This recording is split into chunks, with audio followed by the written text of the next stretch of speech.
பிரியங்காவுக்கும் மணிமேகலைக்கு இடையில என்ன நடந்தது உண்மையை தெரிஞ்சுக்கணும்னா வாங்க வீடியோக்குள்ள போகலாம். ஹாய் ஹலோ வணக்கம் and welcome back to cook with Comali season 5. Season 5க்கு உங்களை வரவேற்கின்றோம்.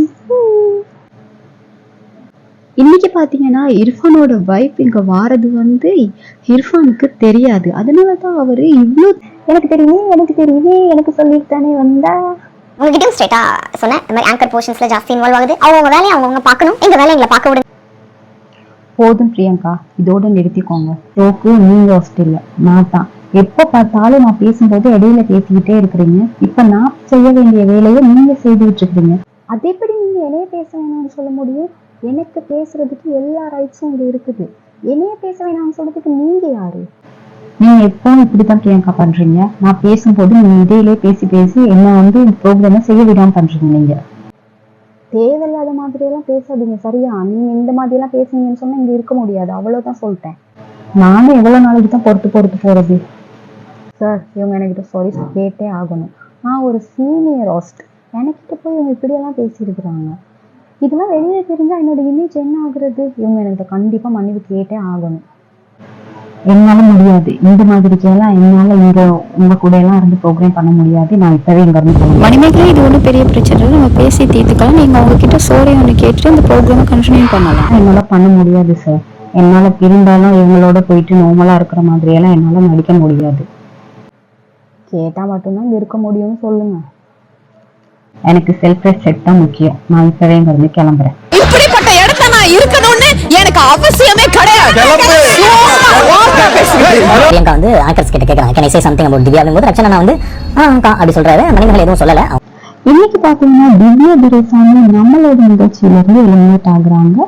சோ அவங்க நிகழ்ச்சியை பத்தி, இதுவரை அவங்க கடந்து வந்த பாதையை பத்தி இப்ப பேசுவாங்க. பிரியங்காவை எனக்கு ரொம்ப பிடிக்கும். அவங்களுக்கும் எனக்கும் நல்ல ஒரு பாண்ட் இருக்கு.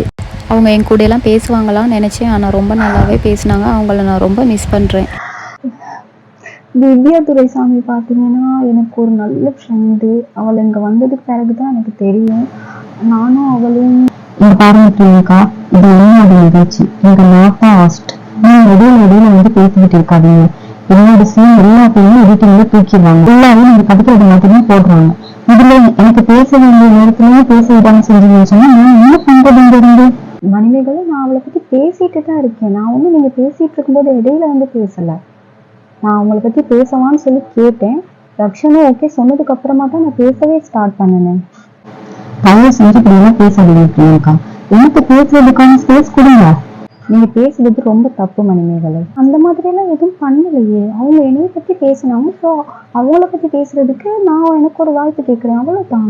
நான் உங்களோட ஷோல நிகழ்ச்சி செய்ய கேட்கலாம். என்னோட ஷோல எனக்கு நிகழ்ச்சி செய்யறதுக்கு எனக்கான ஸ்பேஸ கேட்கிறேன். அதுல தப்பு இருக்கு. நான் அந்த மாதிரி எல்லாம் எதுவும் பண்ணல.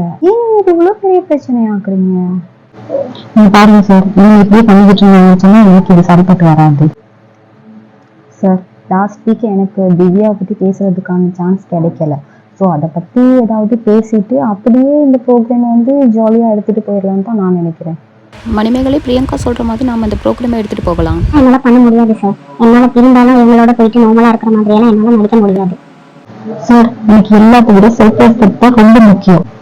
வெளியில போயிட்டு கிச்சு எடுத்தாலும் எடுப்பேன் தவிர இவங்க கிட்ட மன்னிப்பு கேட்டு இவங்க மட்டும் நான் இருக்க மாட்டேன். எனக்கு இந்த ஷோவும் தேவையில்லை, இந்த சேனலும் தேவையில்லை. நான் இப்பவும் இங்க கிளம்புறேன்.